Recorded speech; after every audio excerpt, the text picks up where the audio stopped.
Assalamualaikum warahmatullahi wabarakatuh. Jumpa lagi bersama saya Cang Kosong. Eh, Mohon maaf tidak bisa membuat video kegiatan di sawah karena saya sendirian. Jadi kesibukan akhir-akhir ini hanya menraktor sawah, merotari sawah. Jadi sambil nyupir tidak bisa membuat video atau mengupload video. Pagi ini cuaca sangat dingin, jadi saya masih berjemur diri sebelum memulai sambil ngopi. Ini kopi di Jepang, kopi kalengan seperti ini. Baik, dalam video ini saya ingin menyampaikan beberapa hal. Pertama, saya dengan segenap kerendahan hati saya meminta maaf kepada rekan-rekan, teman, saudara, guru, orang tua yang telah melihat atau menonton video-video saya, dan banyak sekali kekurangan di video-video saya karena ada beberapa hal yang menjadi alasan kenapa video saya masih terlalu banyak kekurangannya. Yang pertama, saya hanya sendirian, bekerja sendirian, jadi saya tidak bisa fokus mengambil video atau mengambil gambar. Saya lebih fokus ke pekerjaan saya. Yang pertama. Yang kedua, saya hampir tidak ada waktu atau saya punya kekurangan dalam dunia medsos, yaitu soal mengedit video, membuat video itu nampak begitu sempurna, tanpa cacat, tanpa ini dan itu. Karena ada satu hal, saya tidak punya waktu, hampir tidak tidak bisa memegang HP itu terlalu lama. Karena apa? Saya melarang anak-anak saya dari kecil untuk memegang HP. Jadi anak-anak saya sampai sekarang, yang paling besar Sakura sampai kelas 6, dan adik-adiknya itu sama sekali tidak pernah memegang HP dan tidak tahu bagaimana cara menggunakan HP. Dan waktu saya membuat video yang dulu keseringan mengedit atau waktu malam, saya mendapat bukan teguran atau istri saya menyampaikan kepada saya bahwa anak-anak saya bilang ke istri saya bahwa mereka lebih senang melihat bapak itu tetap sebagai seorang petani dan bukan sebagai seorang YouTuber. Dan saya harus konsisten dengan apa yang saya ajarkan ke anak-anak saya, bahwa penggunaan HP atau medsos yang bermanfaat atau yang pas sesuai kebutuhan akan membawa manfaat atau faedah yang berguna. Dan karena anak saya tidak bisa main game, main HP dan lain sebagainya, jadi saya harus konsisten juga bahwa saya harus lebih banyak meluangkan waktu untuk anak-anak saya. Dan itu salah satu alasan saya kenapa saya tidak bisa membuat atau mengedit video yang bagus sesuai dengan keinginan rekan-rekan, teman-teman semua. Itu yang kedua. Mohon dimaklumi dengan segala keterbatasan saya. Dan yang ketiga, saya membuat akun YouTube, mengupload video YouTube, TikTok itu karena dorongan dari teman-teman untuk memberikan edukasi tentang pertanian kepada saudara-saudara yang ada di Indonesia. Mudah-mudahan bisa bermanfaat. Tujuan saya membuat video satu itu untuk memberikan edukasi, sharing soal ilmu-ilmu pertanian, pengalaman saya di Jepang, keberadaan saya di Jepang. Dan yang kedua, kalau memang dari video-video yang saya upload nanti bisa menghasilkan pundi-pundi materi, saya sudah berjanji bahwa hasil dari pembuatan YouTube atau apa-apa itu akan saya manfaatkan untuk satu, syiar agama di Jepang, yang kedua untuk membantu saudara-saudara kita yang masih membutuhkan. Intinya bukan untuk saya pribadi, dan saya sudah berjanji saya tidak akan memberi makan atau menikmati hasil dari YouTube untuk kebutuhan keluarga saya. Alhamdulillah untuk kebutuhan keluarga saya sampai saat ini, alhamdulillah saya sudah merasa cukup. Rezeki yang saya dapatkan sudah alhamdulillah betul-betul cukup. Jadi memang murni kalau nanti seandainya dari video YouTube yang saya buat ini menghasilkan materi, saya akan mempergunakannya untuk syiar agama di Jepang dan membantu saudara-saudara di Indonesia yang membutuhkan. Itu yang bisa saya sampaikan, permohonan maaf dan alasan saya tentang video-video saya. Dan saya ingin menjawab beberapa pertanyaan, mudah-mudahan bisa difahami atau dimengerti oleh rekan-rekan saudara-saudara yang ada di Indonesia. Pertanyaan tersebut saya catat ada beberapa hal. Satu, bagaimana caranya bekerja supaya bisa bekerja di Jepang atau bisa bekerja ke Jepang. Jadi setiap negara punya aturan masing-masing. Ikuti regulasi atau peraturan pemerintah Jepang yang sudah ditentukan.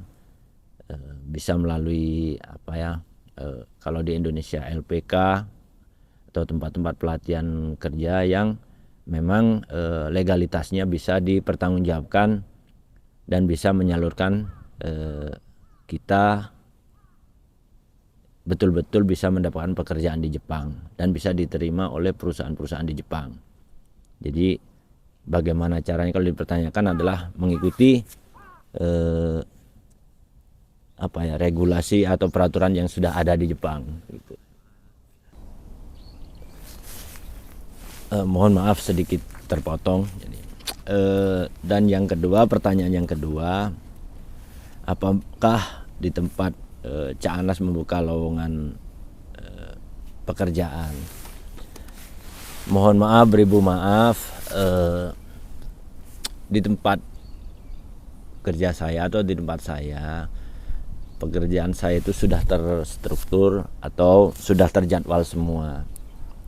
Jadi saya punya traktor 2, punya mesin tanam 1, ada combine. Jadi pada saat bekerja itu saya sudah mempunyai schedule. Hari ini sampai hari ini, sekian hari saya mengerjakan ini, berikutnya mengerjakan ini. Jadi schedule itu sangat penting, manajemen pekerjaan itu sangat penting, dan waktu supaya efektif, efisien penggunaannya saya membuat seperti draft pekerjaan saya sendiri. Jadi untuk saat ini alhamdulillah saya membutuhkan bantuan tenaga kerja manual itu pada waktu musim pembibitan dan musim panen. Jadi untuk hari-hari biasa itu alhamdulillah sampai saat ini saya bisa mengerjakan sendiri. Dan mohon maaf, untuk saat ini saya belum membutuhkan atau belum membuka lowongan pekerjaan untuk saudara-saudara yang lain. Begitu ya. Untuk yang ketiga, kenapa tidak mengajak saudara-saudara dari Indonesia? Begini, kembali lagi seperti jawaban saya yang awal tadi. Sebetulnya pingin mengajak saudara, keluarga, teman yang dari Indonesia. Tapi kita juga harus patuh dan taat hukum. Kita tidak bisa semau-maunya mengajak saudara dari Indonesia dari ini, karena semua ada perizinan, ada legalitas, ada aturannya. Jadi tidak semudah kalau kita sesama tinggal di Indonesia, sama-sama tinggal di Indonesia. Jadi misalnya dari Jawa mengajak ke Madura, atau dari Jakarta datang ke Madura, dari Madura datang ke Jakarta, datang ke pulau lain, tidak semudah itu. Jadi kita datang ke tempat lain, ke wilayah lain pun kita harus dengan identitas atau legalitas yang berlaku di daerah tersebut. Sama juga dengan kita di Jepang, apalagi ini antar negara, jadi harus sesuai prosedur dan aturan-aturan yang sudah disahkan atau ditetapkan oleh negara-negara tersebut. Jadi mohon maaf, bukan saya tidak ingin atau tidak mau, karena memang tidak semudah seperti yang kita pikirkan. Kita harus mengikuti aturan-aturan negara Jepang dan negara Indonesia. Mungkin itu jawabannya. Dan pertanyaan yang keempat ada, Cak, sudah berangkat haji atau belum? Dan di sini ada nasihatnya, untuk apa menumpuk harta? Harta juga tidak dibawa mati. Sekedar mengingatkan, ini nasihat untuk saya dan untuk kita semua yang dianggap atau dilihat oleh orang tetangga bahwa kita itu orang mampu atau dalam tanda kutip orang kaya dari segi materi. Baik, saya belum pernah haji, hanya istri saya yang pernah umroh. Saya belum pernah haji. Bukan saya tidak pingin, hampir semua orang Islam tuh pingin haji. Tapi saya masih belum mampu untuk haji. Dalam artian nasihat dari kakek guru saya, jangan sampai kau tidur dengan nyenyak sedangkan di rumah tetanggamu masih ada suara anaknya yang menangis karena kelaparan. Sebetulnya bukan hal yang sulit untuk berangkat haji atau dari segi materi, dan di Jepang tidak harus menunggu lama puluhan tahun seperti di Indonesia. Di Jepang bisa langsung berangkat untuk haji. Tapi saya masih fokus untuk membantu saudara-saudara saya, saudara-saudara kita yang lebih membutuhkan, dan masih banyak yang membutuhkan uluran tangan kita.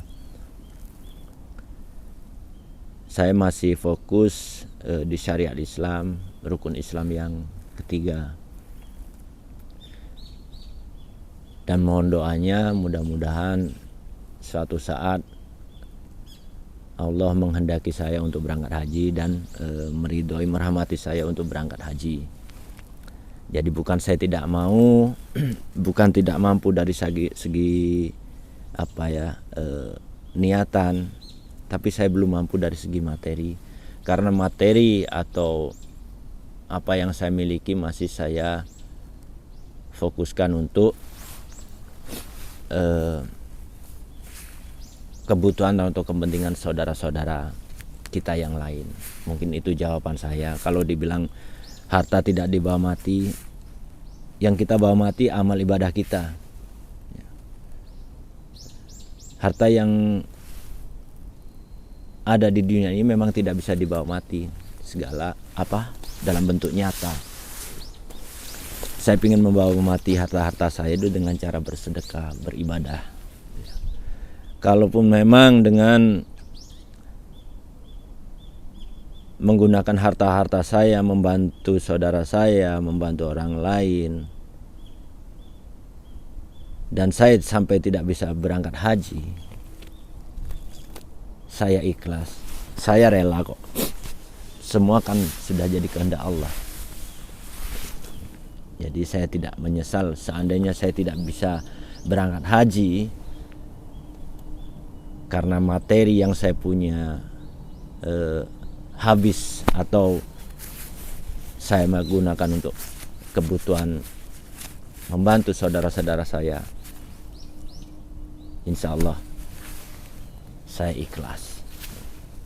Itu jawabannya. Dan mudah-mudahan jawaban-jawaban ini atau yang saya sampaikan ini bisa bermanfaat untuk rekan-rekan semua. Dan izin mungkin supaya lebih lengkap jawaban saya. Jadi kemarin kebetulan saya itu pulang ke Indonesia bulan 12. Salah satu kegiatan di bulan 12 tersebut ingin saya upload juga untuk menambahi video ini. Jadi saya menghitankan anak saya, kedua anak saya Dewa dan Musasi, bersama-sama dengan keponakan anak-anak kita yang butuh sedikit perhatian dari kita. Mudah-mudahan berkenan dan mudah-mudahan bisa diterima, gitu ya. Mohon maaf saya tidak bisa bercerita atau ngevlog yang terlalu lama. Saya bingung lama-lama kalau ngomong jerebet, karena kekurangan saya, faktor pendidikan saya yang rendah, dan bahasa yang saya pahami hanya sedikit. Mungkin hanya itu saya bisa menyampaikan secukupnya. Dan di video nanti acara hitan tersebut lebih banyak foto-fotonya bukan videonya. Jadi dari acara syukuran pembukaan, acara hitanan, dan acara tasyakuran pasca hitanan itu lebih banyak foto-fotonya. Jadi mohon dimaklumi karena tidak ada keterangan, tidak ada penjelasan. Pada intinya doakan saya, doakan keluarga saya, karena saya masih belajar untuk mengamalkan khairunas anfa'uhum linnas. Wallahul muwaffiq ila aqwamit thoriq. Wassalamualaikum warahmatullahi wabarakatuh.